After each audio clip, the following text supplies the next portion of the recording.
दोस्तों गिरी ट्यूटोरियल के इस प्लेटफॉर्म पे आपका बहुत बहुत स्वागत है। आज हम सर्कल लेसन 10th का स्टार्ट करने जा रहे हैं, जिसका एक्सरसाइज नंबर 3.1 इस वीडियो में हम पूरा का पूरा कंप्लीट करेंगे। और दोस्तों बहुत ही अच्छे से इस वीडियो को आपको देखना है और इजी ट्रिक के साथ दोस्तों हम पूरा का पूरा एक्सरसाइज सॉल्व करेंगे। साथ में मैंने lesson number first and second 100% cover करा दिया है, नए वीडियोस बना दिए हैं। अगर आपने नहीं देखा होगा तो प्लीज जाके जल्दी जल्दी देख के अपने प्रिपरेशन को कंप्लीट करें। चलें वन बाय वन स्टार्ट करते हैं। दोस्तों देखो, क्वेश्चन स्टार्ट करने के पहले दो तीन चीजें जो रिक्वायरमेंट है इस यहाँ पे, हाँ इसके पहले मैंने एक टेंजेंट सेगमेंट थ्योरम कंप्लीट करा दिया। अगर आपने नहीं किया तो प्लीज याद से कर लेना। अब दोस्तों मैं आपको कुछ चीजें बता देना चाहता हूं, जैसे कि फॉर एग्जांपल ये एक सर्कल है और दोस्तों अगर ये रेडियस है और यहां से दोस्तों एक टेंजेंट जा रहा है और यहां पे अगर रेडियस है और ये टेंजेंट जा रहा है तो हमेशा यहां पे एंगल 90 का होगा। ये हमेशा याद रखना।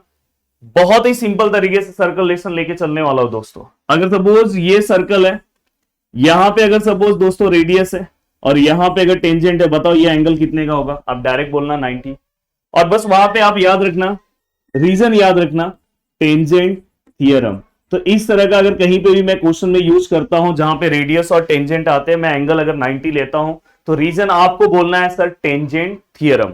अब दोस्तों ये होने के बाद नेक्स्ट आपको ये पता होना चाहिए कि अगर सपोज ये एक सर्कल है और ये अगर एक सर्कल है और यहां से एक्सटर्नल पॉइंट से अगर समझो मैंने एक टेंजेंट यहां पे ड्रॉ किया और एक टेंजेंट मैंने यहां पे ड्रॉ किया, तो ये दोनों ही टेंजेंट का जो लेंथ है दोस्तों वो सेम होगा, जिसका रीजन क्या आएगा? Tangent segment theorem. अगर सपोज ये 5 सेंटीमीटर है दोस्तों तो ये भी कितना होगा? 5। अगर समझो ये 9 है तो ये भी कितना होगा? 9। अगर समझो ये आइसक्रीम है तो ये भी कितना होगा? आइसक्रीम। अगर समझो ये समोसा है तो ये भी कितना होगा? समोसा।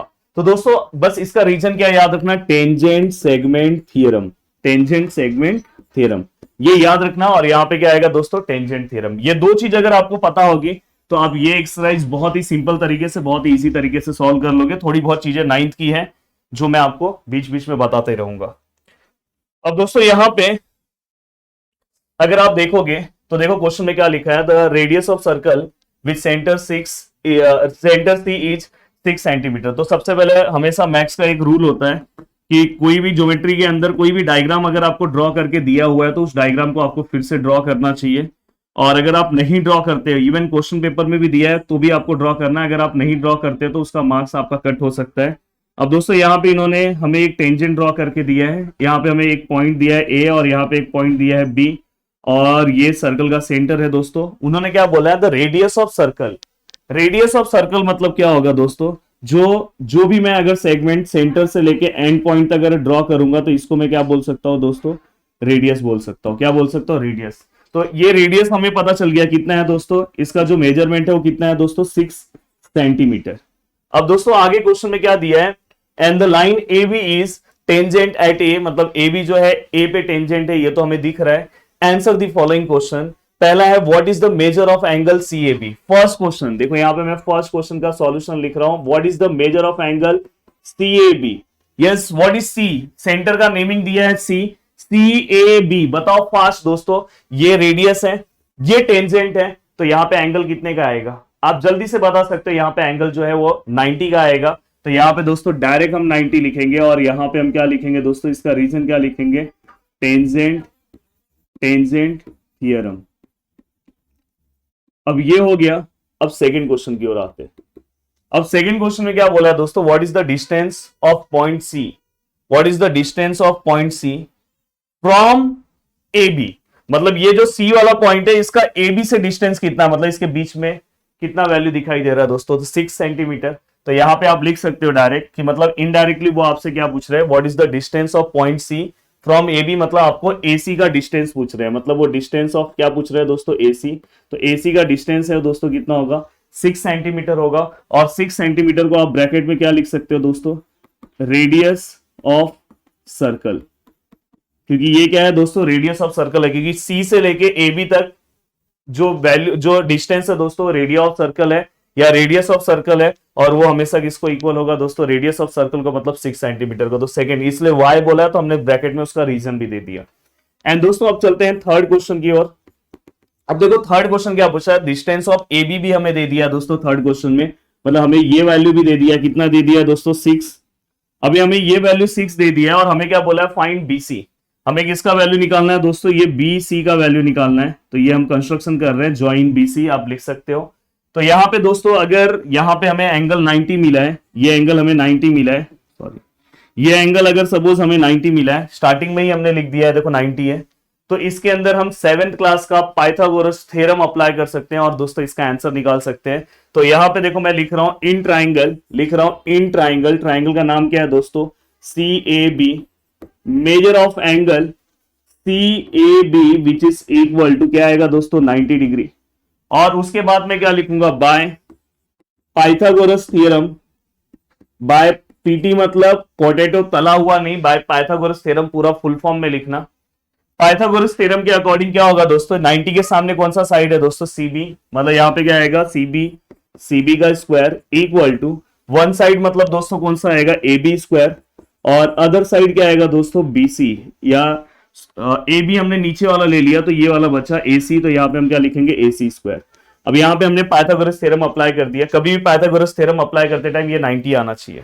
अब वन बाय वन दोस्तों हम क्या करेंगे, जस्ट वैल्यू पुटअप करेंगे। व्हाट इज सीबी, सीबी का वैल्यू क्या है दोस्तों, हमें फाइंड आउट करना है। सीबी मतलब यहाँ पे बीसी हमें फाइंड आउट करना चाहिए, तो आप इसे बीसी भी लिख सकते हो, कोई दिक्कत नहीं है। यहाँ पे देखो मैं बीसी लिख दे रहा हूं। अब देखो दोस्तों बीसी तो अपने को फाइंड आउट करना है। What is A B, A B का अगर आप वैल्यू देखोगे तो क्या आएगा दोस्तों 6 का स्क्वायर। द वैल्यू ऑफ ए सी क्या है दोस्तों, ए सी का वैल्यू भी क्या है दोस्तों 6 का स्क्वायर। तो फाइनली दोस्तों यहाँ पे क्या आएगा BC square equal to 36 plus 36, and दोस्तों यहाँ पे बीसी स्क्वायर इक्वल टू 36 और 36 को अगर मैं प्लस करता हूं तो फाइनली यहाँ पे आंसर कितना आएगा दोस्तों 72। और दोस्तों यहाँ पे ये क्या हो जाएगा BC equal to under root of 72। अब यहाँ पे आपको मेरी बातों को बहुत ही ध्यान से सुनना होगा। कभी भी रूट के अंदर अगर कोई भी नंबर आता है, 1 का स्क्वायर कितना होता है दोस्तों 1, इसे लेने की जरूरत नहीं है। 2 का स्क्वायर कितना होता है दोस्तों 4, 3 का स्क्वायर कितना होता है दोस्तों 9, 4 का स्क्वायर कितना होता है दोस्तों 16, एंड 5 का स्क्वायर कितना होता है दोस्तों 25। अब मुझे बताओ इसमें से किसी नंबर के टेबल में ये आता है दोस्तों 72, किसी के टेबल में आएगा। अगर जैसे मैंने यहाँ पे देखो जो मैंने ये जो नंबर्स लिखे हैं इसमें से किसी के टेबल में आएगा क्या, 9 के टेबल में आता है, आता है। तो यहाँ पे हम लिख सकते हैं बीसी इक्वल टू, यहाँ पे हम क्या लिख सकते हैं दोस्तों 9 मल्टीप्लाई बाय 8, 9 के टेबल में 9 8 जा आता है। और दोस्तों अगर मैं उससे और अच्छे से बात करूं तो मैं यहां पे और इसको चेंज कर सकता हूं।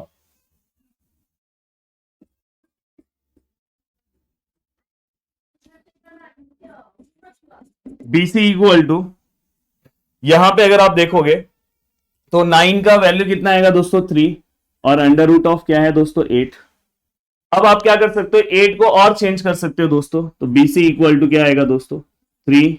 अब देखो 8 को मैं क्या लिख सकता हूं 4 इंटू 2। जब तक ये परफेक्ट स्क्वायर के मल्टीप्लीकेशन में आएगा तब तक आपको सॉल्व करते जाना है।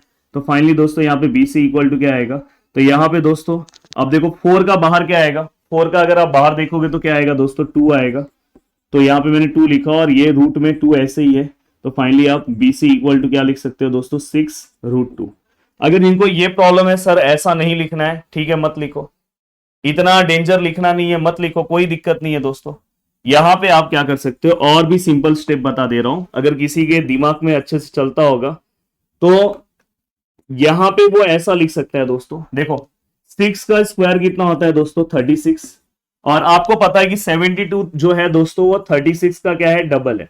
अगर ये सब नंबर्स के मल्टीप्लीकेशन में नहीं आ रहा है तो आपको कोई सॉल्व करने की जरूरत नहीं है।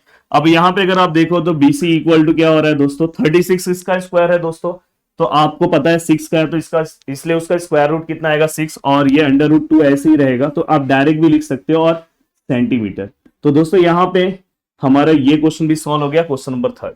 अब क्वेश्चन नंबर 3 सॉल्व होने के बाद what is the measure of angle A B C, मतलब अपने को कौन सा एंगल निकालना है दोस्तों, ये वाला, ये एंगल निकालना है। और y, इन्होंने y भी पूछा है। अब दोस्तों इसका आंसर आप दो तरह से दे सकते हो। देखो अब मैं यहाँ पे 4th क्वेश्चन यहाँ पे लिख रहा हूं, मैं इसका आंसर डायरेक्ट अगर देता हूं, सपोज ए कौन सा एंगल निकालना है ए बी सी, ए बी सी। अगर सपोज दोस्तों कोई भी अगर ऐसा ट्राइंगल है जिस ट्राइंगल में ये एंगल 90 है और ये दोनों साइड दोस्तों इक्वल है, अगर दोनों साइड इक्वल है तो हमने 9th क्लास में एक थ्योरम पढ़ा था आइसोसेलेस ट्राइंगल थ्योरम, तो उसके बेस एंगल भी क्या आएंगे दोस्तों सेम आएंगे। अगर उसके अंदर अगर समझो एक एंगल 90 का है और फिर अगर दोनों साइड सेम है तो उसके बेस एंगल दोस्तों अगर समझो ये 90 है तो बचे हुए दोनों एंगल का प्लस कितना होगा, क्योंकि पूरे ट्राइंगल का प्लस कितना होता है 180, तो बचे हुए दोनों एंगल का प्लस कितना होगा दोस्तों, अगर मैं 180 में से ये 90 माइनस कर दूं तो कितना बचा 90, पर बचे हुए दोनों एंगल इक्वल है तो 90 को अगर दो इक्वल पार्ट में डिवाइड करो तो कितना आएगा 45 45। एक्चुअल में हम इसे x लेके पूरा का पूरा सॉल्व करते हैं, पर अगर कोई डायरेक्ट लिखा, सपोज हमें समझ में आएगी इसका अगर कभी भी यहाँ 90 है दोनों साइड सेम है तो बचे हुए दोनों एंगल 45 के ही आएंगे। अगर किसी ने सपोज ये डायरेक्ट लिखा तो उसको मार्क्स नहीं मिलेगा, पर अगर उसने रीजन परफेक्ट लिखा, देखो मैं रीजन क्या लिख रहा हूं, आइसोसेलेस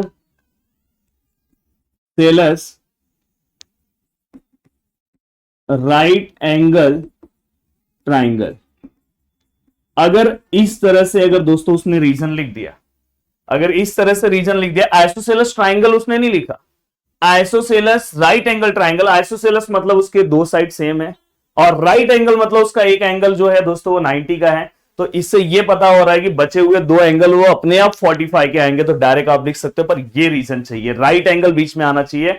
और दोस्तों यहीं से हमारा फर्स्ट क्वेश्चन का बहुत ही अच्छे से हमने कवर कर दिया। इसी तरह से सर्कल लेसन आपको बहुत सिंपल तरीके से समझ में आएगा। अब चलते हैं दोस्तों नेक्स्ट क्वेश्चन की ओर। नेक्स्ट क्वेश्चन, अब देखो नेक्स्ट क्वेश्चन हमारे सामने है, हाँ ये वाले पॉइंट को हम डिलीट कर देंगे। अब देखो नेक्स्ट क्वेश्चन भी आ चुका है। अब ये क्वेश्चन भी बहुत ही आसानी से आपको समझाते जाऊंगा मैं, और फिर से मैं बोल रहा हूं कि इस क्वेश्चन के लिए भी आपको डायग्राम क्या करना चाहिए, खुद से ड्रॉ करना चाहिए, और डायग्राम तो हर एक क्वेश्चन के लिए ड्रॉ करना है। अगर आपको ज्योमेट्री के अंदर अगर आउट ऑफ मार्क्स स्कोर करना है तो ये चीज याद रखना। अब दोस्तों यहाँ पे देखो, यहाँ पे एक सेंटर से मैंने एक लाइन ड्रॉ किया। अब यहाँ पे दोस्तों टेंजेंट भी है,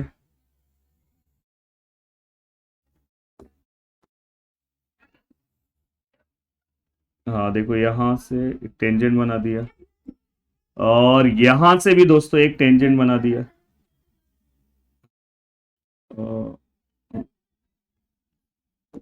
अब टेंजेंट यहां पे ही बन गया दोस्तों, ये देखो यहाँ पे, हाँ अब यहाँ पे हमें एक कंस्ट्रक्शन करना है दोस्तों, कंस्ट्रक्शन याद रखना। हम यहाँ पे एक कंस्ट्रक्शन क्या करेंगे, हमें जिस तरह से डायग्राम दिया है हम इसे ज्वाइन करेंगे। क्यों ज्वाइन कर रहे हैं थोड़ी देर के बाद आपको बताता हूं मैं। और देखो दोस्तों यहां से हम इसे भी ज्वाइन कर रहे हैं, हमारे पास सब सिस्टम है, कंस्ट्रक्शन के लिए भी बताने के लिए सिस्टम है, तो कोई दिक्कत नहीं है। यहाँ पे नेमिंग क्या है दोस्तों आर, यहाँ पे दोस्तों नेमिंग क्या है एम, यहाँ पे दोस्तों नेमिंग क्या है एन। अब दोस्तों ये क्वेश्चन थोड़ा सा लेंथी जाएगा, पर इस क्वेश्चन से ही आपको इसके बाद वाला क्वेश्चन बहुत अच्छे तरीके से समझ में आ जाएगा। अब दोस्तों यहाँ पे अगर आप देखोगे इन एडजॉइंट फिगर, इसके क्वेश्चंस बहुत बड़े बड़े रहते हैं। O is the centre of circle, O is the centre of circle है दोस्तों। एंड दोस्तों इसके बाद क्या दिया है, from R segment R M and R N are the tangent segment touching the circle at point M and N, मतलब ये दोनों टेंजेंट है, हमें पता है। ओ आर का वैल्यू दिया है दोस्तों, देखो क्वेश्चन में ओ आर का वैल्यू कितना दिया है दोस्तों 10 सेंटीमीटर है, और रेडियस ऑफ सर्कल मतलब देखो ये सेंटर से एंड पॉइंट है, मतलब ये रेडियस है 5 सेंटीमीटर, नीचे भी 5 सेंटीमीटर रेडियस है। एंड दोस्तों पहला क्वेश्चन उन्होंने पूछा है, फर्स्ट क्वेश्चन, पहला क्वेश्चन है दोस्तों what is the length of each tangent segment, मतलब इस टेंजेंट सेगमेंट मतलब हमें ये टेंजेंट सेगमेंट का लेंथ बताना है। अब दोस्तों यहां पे मतलब फाइंड में पहला इन्होंने हमें यहाँ पे क्या फाइंड आउट करने बोला है दोस्तों, आप फाइंड में लिख देना एम आर और एम एन का इन्होंने वैल्यू बोला है। कभी भी अगर एम आर और एम एन का वैल्यू अगर मुझे निकालना है दोस्तों तो मैं क्या करूंगा, सबसे पहले इस वाले ट्राइंगल में अगर मैं ध्यान से देखूं तो इस वाले ट्राइंगल के अंदर मुझे ये वैल्यू पता है दोस्तों, ये वैल्यू पता है, तो मैं ये वैल्यू निकाल सकता हूं by use of Pythagoras theorem. बस प्रॉब्लम ये है दोस्तों यहाँ पे कि 90 होना चाहिए, तो 90 है ना सर, ये देखो ये रेडियस है, ये टेंजेंट है, तो ये एंगल 90 हो जाएगा। इसलिए मैंने स्टार्टिंग में आपको कॉन्सेप्ट बताया है, स्टार्टिंग में ही कॉन्सेप्ट रिवाइज करा है। तो सर्कल लेसन बहुत ज्यादा टेंशन वाला लेसन नहीं है दोस्तों, बस 2-3 चीजें आपको याद होनी चाहिए, आप बहुत ही अच्छे से इसके अंदर सॉल्व कर सकते हो। अब दोस्तों देखो यहाँ पे मैं सॉल्व कर रहा हूं। सबसे पहले मैंने जो एंगल लिया है, इस एंगल का नाम क्या है दोस्तों, इस एंगल का अगर मैं नाम की बात करूं तो इस एंगल का नाम क्या है, ओ एम आर, क्या नेमिंग आएगा दोस्तों, ओ एम आर। और दोस्तों इस एंगल का नाम क्या आएगा दोस्तों, इस एंगल का नाम ओ एन आर, क्या आएगा दोस्तों, ओ एन आर। और दोनों ही एंगल का मेजरमेंट कितना आएगा दोस्तों 90। दोनों का रीजन क्या आएगा दोस्तों, टेंजेंट थ्योरम। अब मैंने यहाँ पे टेंजेंट थ्योरम लिख दिया, दोनों का रीजन, तो मुझे ये पता चल गया कि दोनों एंगल 90 है। मैं फटाक से एम आर का वैल्यू निकाल दे रहा हूं इन ट्राइंगल। ट्राइंगल का नाम क्या है दोस्तों, एम ओ आर। देखो ऊपर वाला ट्राइंगल है एम ओ आर।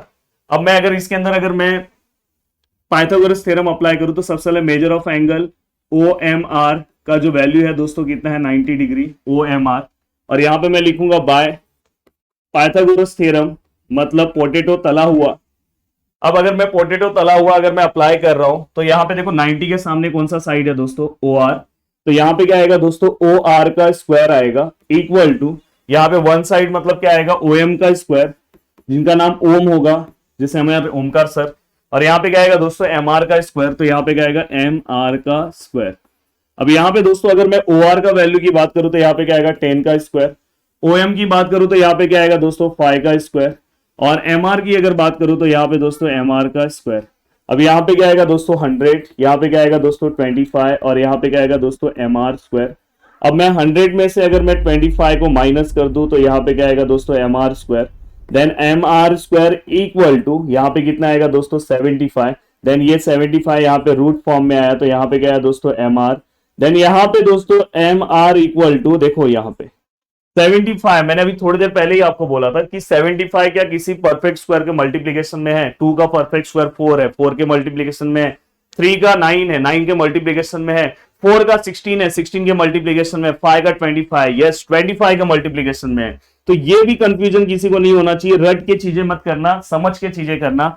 25 किसका स्क्वायर रूट है दोस्तों 5 का, और ये 3 ऐसे ही रहेगा। और सेंटीमीटर आएगा दोस्तों एम आर का वैल्यू।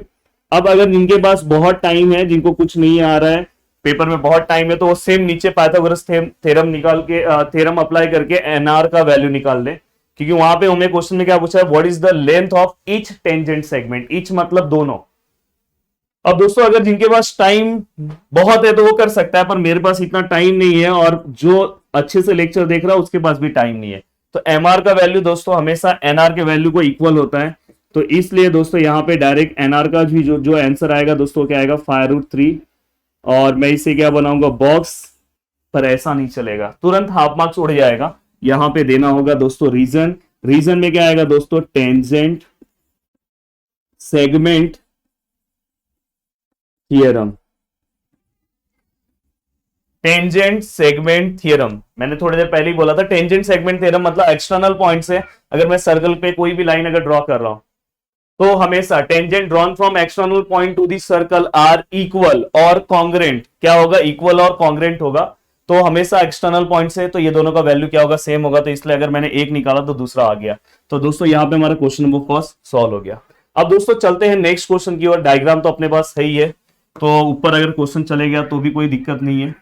अब देखो दोस्तों यहाँ पे नेक्स्ट क्वेश्चन की बात करते हैं, question number second. Question number second में क्या पूछा, what is the measure of angle MRO. MRO मतलब अपने को ये एंगल पूछा है दोस्तों।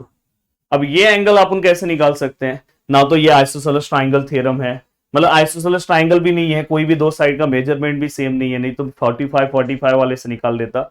बट दोस्तों अगर जब ऐसा कुछ आया, कुछ नहीं रहा, तो समझ जाना 30 60 90 वाला कोई रूल है।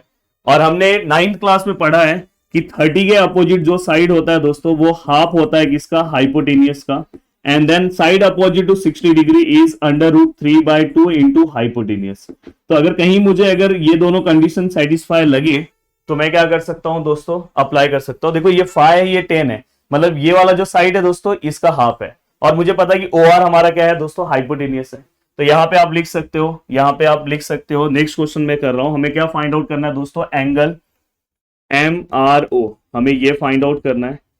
पर हमें पता है कि OR जो है दोस्तों, OR क्या है, OR is the hypotenuse. OR is the hypotenuse, हमें ये पता है। और हमें ये भी पता है दोस्तों, हमें दो वैल्यूज पता है। OM का जो वैल्यू है दोस्तों कितना है 5 सेंटीमीटर, एंड OR का जो वैल्यू है दोस्तों कितना है 10 सेंटीमीटर। और दोस्तों अगर मैं इसके अपोजिट साइड की बात करूं, इसके अपोजिट कौन सा साइड है दोस्तों, OM जो है दोस्तों वो क्या है, हाफ है। किसका हाफ है दोस्तों, OR का। OR का वैल्यू कितना है, OM का जो वैल्यू है दोस्तों, OM कितना है 5 है और OR कितना है 10 है। तो OM दिखाई दे रहा है हाफ है, किसका हाफ है, OR का। तो मैंने इसलिए लिखा कि यहाँ पे OM जो था 5 था और OR कितना है 10 है। तो OM क्या हो रहा है, हाफ हो रहा है। किसका हाफ हो रहा है, ओ आर, ओ एम जो है किसका हाफ हो रहा है, ओ आर का। देखो ना ओ आर बड़ा है 10 है, तो ओ एम उसका क्या है, हाफ है। अगर ऐसा अगर कंडीशन सेटिस्फाई हो रहा है, अगर इस तरह से कंडीशन अगर आ रहा है, और ओ एम जो है दोस्तों अगर आप ध्यान से डायग्राम में देखोगे तो किसका अपोजिट साइड है, ओ एम किसका अपोजिट साइड है, एंगल एमओ आर का।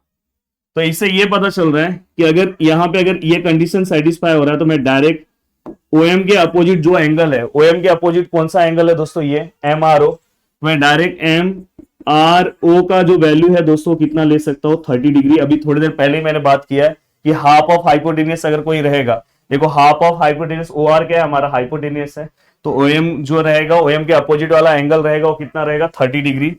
अब मैं यहां पे दोस्तों क्या कर रहा हूं, उल्टे तरीके से जा रहा हूं, इसलिए लिखूंगा by converse of 30, 60, 90 type of triangle, by converse of 30, 60, 90 type of triangle theorem ऐसे लिखोगे तो हो जाएगा काम। अब चलते हैं दोस्तों नेक्स्ट क्वेश्चन की ओर। ये वाला अगर पार्ट आपको फिर से समझना होगा तो थोड़ा सा वीडियो को एक बार पीछे करना, समझ में आ जाएगा। अब नेक्स्ट क्वेश्चन है दोस्तों क्वेश्चन नंबर 3, और क्वेश्चन नंबर 3 में जरूर हमें बहुत कुछ सीखने मिलेगा। अब दोस्तों इन्होंने यहाँ पे थर्ड क्वेश्चन में हमें क्या बोला, एम आर एन का वैल्यू निकालना, किसका निकालना, एम आर एन। अब दोस्तों अगर ये मुझे 30 पता चल गया, ये अगर मुझे 30 पता चल गया, और अगर मैंने सपोज ये 30 निकाल दिया, ये भी आपको पता है कि सेम ये 5 है, ये 10 है, मतलब यहाँ पे भी एंगल कितना आएगा 30, और 30 को प्लस कर दूंगा 60 हो जाएगा। बट दोस्तों इससे ज्यादा सिंपल एक तरीका है कि ये दोनों ट्राइंगल को कॉन्ग्रेंट बता दो। अब ट्राइंगल को कॉन्ग्रेंट अगर बता देते हो तो उसके किसी भी एंगल को किसी भी एंगल से कॉन्ग्रेंट ले सकते हो। ये वाला एंगल इससे क्या हो जाएगा, कॉन्ग्रेंट, और फिर दोनों को प्लस कर दो, हो जाएगा। और मैं इसलिए ये बता रहा हूं क्योंकि इसके बाद वाले क्वेश्चन में यही काम करना है, तो कॉन्ग्रेंट वाली चीजें तो सीखना ही पड़ेगा। अब बताओ दो ट्राइंगल को अगर मुझे कॉन्ग्रेंट बताना है, तीन चीजें कौन सी हो सकती है। सबसे पहले ये दोनों, जैसे हमें क्या करना है, तीन जोड़ी चप्पल की ढूंढना है। चप्पल की जोड़ी पहली जोड़ी कौन सी चोरी करनी है दोस्तों, O M upon O N, radius of same circle. जोड़ी नंबर सेकेंड, ये एंगल इस एंगल को कॉन्ग्रेंट है। एंड जोड़ी नंबर थर्ड, यहां पे O R congruent to O R common side. तो देखो मैं यहां पे लिख रहा हूं, देखो मैं यहां पे बस मुझे थोड़ा सा डायग्राम दिखना चाहिए तो मैं लिख लूंगा। देखो मेरे को डायग्राम तो दिख रहा है। देखो मैं यहां पे लिख रहा हूं इन ट्राइंगल, ट्राइंगल का नाम लिख रहा हूं। ऊपर वाले ट्राइंगल का नाम क्या है, एम ओ आर, क्या नाम है दोस्तों, एम ओ आर। और नीचे वाले ट्राइंगल का नाम क्या है दोस्तों, एन ओ आर, क्या नाम है, एन ओ आर। कितनी जोड़ियां चाहिए दोस्तों, जोड़ी नंबर फर्स्ट, जोड़ी नंबर सेकेंड एंड जोड़ी नंबर थर्ड। जोड़ी नंबर फर्स्ट में अगर मैं बात करूं तो क्या आएगा दोस्तों, ये देखो ये वाला साइड ये वाला साइड को सेम आएगा। तीन जोड़ियां ढूंढना है तो मैं यहां पे लिख सकता हूं कि ओ एम जो है वो कॉन्ग्रेंट है, किसको कॉन्ग्रेंट है दोस्तों, ओ एम कॉन्ग्रेंट टू नीचे वाला साइड कौन सा है, O N. And next one क्या आएगा दोस्तों, ये हो गया तो नेक्स्ट एंगल आएगा, एंगल का नाम क्या आएगा, O M R, angle O M R congruent to angle, नीचे वाले एंगल का नाम क्या है दोस्तों, ओ एन आर। तो नीचे वाले एंगल का नाम क्या है, ओ एन आर। और यहां पे हम लिख सकते हैं इच 90, या तो ऊपर हमने रीजन नंबर फर्स्ट भी लिख सकते हैं। यहां पे क्या लिखोगे, रेडियस ऑफ सेम सर्कल। अगर कभी एक रहेगा तो उसको रेडियस बोलते हैं, एक से ज्यादा रहेगा तो रेडिया बोलते हैं। अब दोस्तों इसके बाद कॉमन साइड आएगा, देखो O R equal to O R. तो यहां पे देखो मैं लिख रहा हूं next O R congruent to O R, और प्लीज यहां पे सेगमेंट लिखना, डायरेक्ट ओ आर मत लिखना। यहां पे क्या आएगा दोस्तों, कॉमन साइड। अब ये अगर कॉमन साइड हो गया तो नेक्स्ट स्टेप में हमारा जो ट्राइंगल है M O R congruent to triangle N O R by कौन से टेस्ट से होगा दोस्तों, कभी भी देखो ये ट्राइंगल ध्यान से देखो, इस ट्राइंगल में ये 90 डिग्री था, और मैंने क्या क्या चीजों का हेल्प लिया, एक 90 का लिया, एक इसका लिया, एक इसका लिया। क्या मैंने हाइपोटेनस का हेल्प लिया। तो इसलिए अगर मैंने हाइपोटेनस का हेल्प लिया है, क्योंकि देखो ना मैंने यहाँ पे ओ आर लिखा है, तो यहां पे लिखने का हाइपोटेनियस साइड टेस्ट। क्या लिखोगे रीजन दोस्तों, हाइपोटेनियस साइड टेस्ट। क्या लिखोगे दोस्तों, हाइपोटेनियस साइड टेस्ट। अब दोस्तों यहां पे ये होने के बाद अब मेरा ट्राइंगल कॉन्ग्रेंट हो गया है। अब मैं कोई भी एंगल को किसी भी एंगल से कॉन्ग्रेंट बता सकता हूं, तो मैं जस्ट बाजू में बता रहा हूं, मैं यहां पे बता रहा हूं कि मुझे कौन से दो एंगल कॉन्ग्रेंट चाहिए, इस वाले ट्राइंगल का ये एंगल, इस एंगल को अब मैं कॉन्ग्रेंट बता सकता हूं क्योंकि मेरा ट्राइंगल क्या हो गया, कॉन्ग्रेंट। तो मैं अगर इस वाले एंगल को इस एंगल से कॉन्ग्रेंट बताऊं तो इस एंगल का नाम क्या है, एम आर ओ। क्या नाम है दोस्तों, M R O. Congruent to angle, इस वाले एंगल का नाम क्या है दोस्तों, एनआरओ। क्या है, एनआरओ। और यहां पे रीजन क्या आएगा दोस्तों, सॉरी, घर पे हूं, लेक्चर रिकॉर्ड कर रहा हूं, सब्जी बन रहा है, समझ सकते हो। Corresponding angle of congruent triangle, याद रखना सिमिलर ट्राइंगल मत लिख देना, क्योंकि आपने लेसन नंबर फर्स्ट में बहुत जगह पे एस टी लिखा है, तो इसका फुल फॉर्म में क्या है, फुल फॉर्म में लिखने की कोई जरूरत नहीं है, corresponding angle of congruent triangle. देखो मैंने एंगल लिया है ना। हाँ। अब दोस्तों यहां पे एमआरओ जो है, हमें पता है एमआरओ कितना है, 30 है, तो एंगल एनआरओ जो है वो भी कितना हो जाएगा दोस्तों, 30। तो आप चाहिए तो ऐसे लिख दो, and therefore the angle NRO which is also equal to 30 degree. अब दोस्तों ये भी हो गया। अब यहाँ पे देखो एमआरओ 30 था, तो ये इसको इक्वल है, तो ये भी 30 हो गया। आप डायरेक्ट नहीं लिख सकते, अगर कोई डायरेक्ट लिख रहा होगा तो उसको बोर्ड एग्जाम में मार्क्स नहीं मिलेगा। बहुत सारे मैं टीचर्स को देखता हूँ कि बहुत सारे स्टेप्स डायरेक्ट लिखते, भाई ऑलरेडी मैंने इसी फील्ड में टॉप किया है, तो मुझे जहां पे मैं चीजें बता रहा हूँ, पिछले साल भी आपने देखा होगा, इसके पिछले साल भी 18 ईयर्स हो गए पढ़ाते हुए, और कितने लोगों को मैथ्स में आउट ऑफ मार्क्स दिलवा चुका हूँ। तो मैं हमेशा से जो चीजें बता रहा हूँ, अगर आप फॉलो करोगे तो आपको बहुत अच्छे मार्क्स आएंगे। तो जहां पे जो चीजें बता रहा हूँ ध्यान से अच्छे से देखना है, कि यहाँ पे कुछ चीजें मैं चाहता तो मैं भी डायरेक्ट लिख देता, 30, 30, 60 लिख देता, पर ऐसे नहीं चलेगा। अब देखो यहाँ पे दोस्तों आपको एंगल कौन सा निकालना है, एम आर एन। फाइनली हमें कौन सा एंगल निकालना है, एम आर एन। अब इसके अंदर दो एंगल है, पहला एंगल का नाम क्या है, M R O, angle M R O, और दूसरा एंगल है दोस्तों उसका नाम क्या है, एन आर ओ। क्या है, एंगल एन आर ओ। और यहां पे रीजन क्या आएगा दोस्तों, रीजन क्या आएगा, एंगल एडिशन प्रॉपर्टी। बहुत सारे लोग ये रीजन भी नहीं लिखते, बोलते हैं नहीं डायरेक्ट डायरेक्ट करेंगे, और फिर बाद में, इसलिए आपका बोर्ड में अगर आपका सपना है कि मुझे आउट ऑफ मार्क्स स्कोर करना है तो सब चीजें लिखना है। यहाँ पे आपको पता है ये 30 है, ये भी आपको पता है 30 है, यहाँ इवन ये भी रीजन देना होता है, ये 30 कहां से लिखा, तो वहां पे 1 2 देके यहाँ पे लिखना पड़ता है फ्रॉम 1 एंड 2। एंड फाइनली दोस्तों यहाँ पे आंसर कितना है, 60 डिग्री। तो angle M R N which is equal to 60 degree. ये क्वेश्चन भी आपका हमने कंप्लीट करा दिया। अब चलते हैं दोस्तों नेक्स्ट क्वेश्चन की ओर। देखो नेक्स्ट क्वेश्चन पूरा का पूरा सेम क्वेश्चन है, कुछ अलग करने की जरूरत नहीं है। देखो यहाँ पे अगर आपने इसके पहले वाला क्वेश्चन देखा होगा मेरा, इसके पहले वाला, तो ये क्वेश्चन में तो कोई टेंशन ही नहीं है। देखो बोला है R M and R N are the tangent, ये तो हमेशा लिखते हैं, तो गिवन, हर एक क्वेश्चन में आपको गिवन लिखना है, तो ये सब चीजें लिख दिया करो जो क्वेश्चन में दिया है। एंड दोस्तों नेक्स्ट हमें क्या प्रूफ दैट, मतलब अपने को प्रूफ कुछ करना है, क्या करना है, segment O R bisect angle M R N and angle M O N. अब देखो यहां पे दोस्तों इस लाइन का मतलब समझ जाओ कि आपको क्या प्रूफ करना है। सेगमेंट ओ आर, ये जो सेगमेंट ओ आर क्या कर रहा है, बाइसेक्ट कर रहा है कौन से एंगल को, एम आर एन। मतलब बाइसेक्ट मतलब ये दोनों का मेजरमेंट दोस्तों सेम होगा, सेम होगा मतलब दोनों एंगल कॉन्ग्रेंट होने चाहिए। और अभी मैंने आपको सिखाया कि अगर दोनों एंगल कॉन्ग्रेंट करना है तो सबसे पहले ट्राइंगल को कॉन्ग्रेंट कर दो, डायरेक्ट लिख सकते हैं सी ए सी टी। और दोस्तों दूसरा क्या बोला है, एम ओ एन का भी बाइसेक्ट कर रहा है, मतलब ये वाला भी दोनों एंगल क्या होना चाहिए, सेम होना चाहिए। अब देखो मैं यहाँ पे बहुत ही सिंपल तरीके से, बहुत इजी तरीके से इसे सॉल्व कर देता हूं। देखो सॉल्यूशन लिख रहा हूं। अब यहाँ पे इन ट्राइंगल, हाँ कभी भी ट्राइंगल में जो तीन चीजों की जरूरत है, उसके पहले आपको पता है कि ये 90 वाला ढूंढ के लेकर आना पड़ेगा। ये देखो ये 90 है। अब 90 वाला डायरेक्ट वहां पे नहीं लिख सकते, पहले इसको लिखो फिर वहां पे लिखना है। तो देखो मैं यहाँ पे लिख रहा हूं एंगल 90 वाले का नाम क्या है, ओ एम आर। क्या नाम है, ओ एम आर। और दूसरे वाले का नाम क्या है दोस्तों, ओ एन आर, नीचे वाले का O N R equal to क्या आएगा दोस्तों 90। और क्या लिखोगे, बाय टेंजेंट थियरम। क्या लिखोगे, बाय टेंजेंट थियरम, आपने लिखा। अब ये आपने जैसे ये दोनों का टेंजेंट थियरम दोस्तों यहां पे मेंशन कर दिया। अब आप ट्राइंगल का नाम लिख सकते हो, इन ट्राइंगल, ट्राइंगल ऊपर वाले ट्राइंगल का नाम क्या है दोस्तों, ओ एम आर। एंड नीचे वाले ट्राइंगल का नाम क्या है दोस्तों, ट्राइंगल ओ एन आर। अब दोस्तों यहाँ पे कितनी चीजें चाहिए, फर्स्ट सेकेंड थर्ड और फोर्थ में हमारा ट्राइंगल क्या हो जाएगा दोस्तों, कॉन्ग्रेंट। तीन चीजें चाहिए, आप तीन चीजें फटाफट आपको लिखना है। देखो क्या आ गया, ये टच हो रहा है ना। अब दोस्तों यहाँ पे तीन चीजें चाहिए। तो सबसे पहले हमने जैसे पिछला क्वेश्चन किया था, हम क्या करते थे, पहले रेडियस ऑफ सेम सर्कल लेते थे, मतलब segment O M congruent to segment O R O N. यहाँ पे क्या आएगा, रेडियस ऑफ सेम सर्कल। और नेक्स्ट है ये एंगल कॉन्ग्रेंट टू ये एंगल है, तो यहाँ पे angle O M R, angle O M R congruent to angle O N R, each 90, या तो ऊपर का रीजन डाल दो।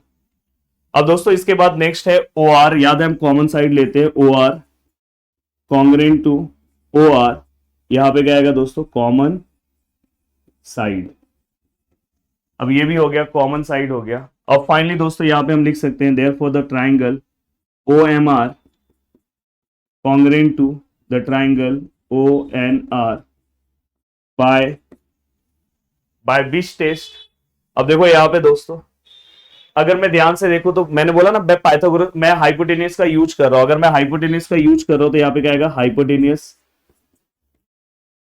Side test. अब ये देखो पूरा का पूरा पार्ट इस वाले क्वेश्चन का थर्ड वाला पार्ट है, इस वाले क्वेश्चन का देखो थर्ड वाला पार्ट है। अब मैं क्या कर रहा हूं, दोनों एंगल को कॉन्ग्रेंट बता रहा हूं। तो यहां पे अगर देखो दोस्तों, यहां पे मैं साइड में इसको कर देता हूं।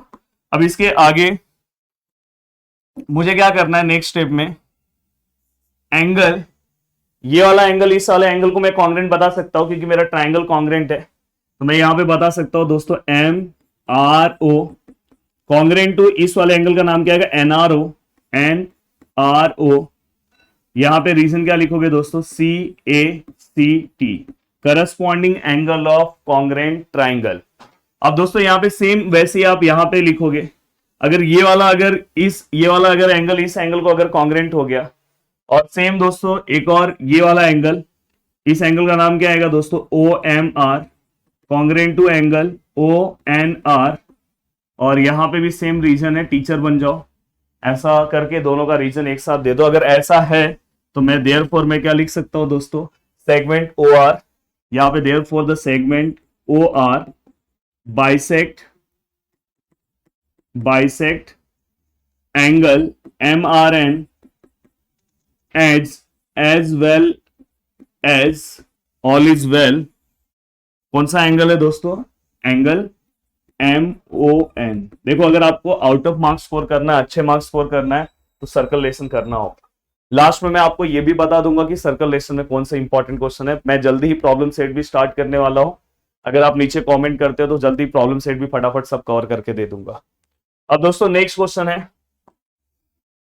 यहां पे, देखो ये बहुत शानदार क्वेश्चन है और इसको सॉल्व करने के दो तरीके हैं, 2 से 3 तरीके से ये क्वेश्चन सॉल्व हो जाएगा, पर मैं चाहता हूं कि जो सिंपल तरीका हो मैं वो आपको दे दूं। अब दोस्तों इस क्वेश्चन के अंदर एक सर्कल है, what is the distance between two parallel tangent. अब अगर आपने तो एक कंस्ट्रक्शन वाला लेसन किया नहीं है, इसके बाद आप करने वाले हो, अगर आप कभी भी अगर कोई भी दो टेंजेंट अगर एक दूसरे को पैरेलल है तो हमेशा देखो, मैंने ये पैरेलल यहां पे ड्रॉ किया, पैरेलल है मतलब यहां पे ऊपर नीचे ड्रॉ किया है, तो बाजू बाजू में भी ड्रॉ कर सकता हूं। अब यहां पे अगर कभी भी पैरेलल है तो दोस्तों ये पता चल रहा है, देखो यहां पे मैं ये लाइन ज्वाइन कर दे रहा हूं, ये टेंजेंट अगर आप कहीं पे भी ड्रॉ करो, अगर सपोज ऐसे ऐसे ड्रॉ करोगे पैरेलल, या ऐसे ऐसे ड्रॉ करोगे, या ऐसे ऐसे ड्रॉ करोगे, तो इससे ये पता चल रहा है कि ये दोस्तों ये जो पैरेलल टेंजेंट है, हमेशा कभी भी किसी भी सर्कल का parallel tangent and points of diameter से पास होता है। ऑलवेज पैरेलल टेंजेंट किससे पास होता है, एंड पॉइंट्स ऑफ डायमीटर। अब देखो दोस्तों मैं यहां पे नेमिंग ले रहा हूं, ए, यहां पे बी, यहां पे सी, और यहां पे दोस्तों डी। यहां पे दोस्तों P है, और यहां पे क्या है दोस्तों Q है, और यहां पे दोस्तों क्या है R है। अब यहां पे मैं सॉल्यूशन लिख रहा हूं, आप गिवन भी लिख सकते हो, मैं यहां पे लिख रहा हूं टेंजेंट AB एंड टेंजेंट, नीचे कौन सा टेंजेंट है दोस्तों, CD आर पैरेलल। क्या है भाई, ये पैरेलल है, ऐसा मैं नहीं बोल रहा हूं, ऐसा कौन बोल रहा है, गिवन।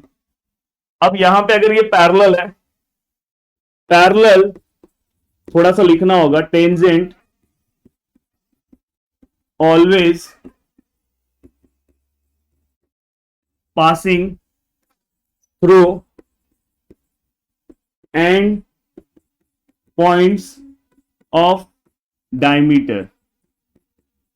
ये हमेशा लाइन याद रखना, parallel tangent always passing through and points of diameter. Parallel tangent हमेशा एंड पॉइंट्स ऑफ डायमीटर से दोस्तों पास होते हैं। एंड देयरफॉर हमें ये पता चल गया कि मेरा जो PQ है दोस्तों वो क्या है, डायमीटर है। Therefore the PQ is the diameter. Segment लिखना, आगे सेगमेंट नहीं लिख रहा हूं। Therefore the segment PQ is the diameter. थोड़ा सा एक कहानी टाइप में है, डरना नहीं है। देखो पहला लाइन क्वेश्चन में से लिखा हूं। हाँ, अब मुझे यहां पे बोला है कि circle having a radius is 4.5 centimetre. अब दोस्तों रेडियस अगर आपको पता है सर्कल का 4.5 सेंटीमीटर, तो आप यहां पे निकाल सकते हो। आपको क्या निकालना है दोस्तों, PQ क्या है दोस्तों, डायमीटर है, और वो हमेशा 2 इंटू क्या होगा, रेडियस होगा। डायमीटर हमेशा 2 इंटू क्या होगा, रेडियस। 2 इंटू रेडियस कितना है, क्वेश्चन में ही बोला है 4.5 सेंटीमीटर। एंड दोस्तों देयरफॉर यहाँ पे कितना आ जाएगा, 4.5, एंड देयरफॉर यहाँ पे 4.5 का डबल करोगे तो कितना आएगा, 9 centimetre. Therefore the value of PQ is 9 centimetre. तो यहाँ पे हमें PQ का वैल्यू कितना मिल गया दोस्तों, 9 सेंटीमीटर। जस्टिफाई योर आंसर, हमने यहाँ पे ये लिख दिया है, यहाँ पे हमने ये लाइन लिख दिया है। तो हमने यहाँ पे, नहीं तो हम डायरेक्ट भी लिख सकते थे, तो इसलिए उन्होंने जस्टिफाई बोला ये। या तो दूसरा भी तरीका है, आप यहाँ पे परपेंडिकुलर वाला टेंजेंट थ्योरम वाला रूल अप्लाई कर सकते हो, और ये एक स्ट्रेट लाइन फॉर्म हो रहा है दोस्तों। और देयरफॉर आप यहाँ पे क्या कर सकते हो, PR plus RQ equal to PQ लिख के भी आप सॉल्व कर सकते हो। तो दोस्तों यहाँ पे हमारा 3.1 एक्सरसाइज बहुत ही अच्छे तरीके से, बहुत ही जल्दी कंप्लीट हुआ। उम्मीद कर रहा हूं कि पूरा का पूरा एक्सरसाइज आपको बहुत अच्छे से समझा होगा। और अगर आप चाहते हो कि नेक्स्ट एक्सरसाइज भी जल्दी आए, तो प्लीज वीडियो के नीचे ज्यादा से ज्यादा कमेंट करना, ज्यादा से ज्यादा लोगों तक शेयर करना। जल्दी ही मिलते हैं नेक्स्ट लेक्चर में। बाय बाय, टेक केयर, जय हिंद दोस्तों।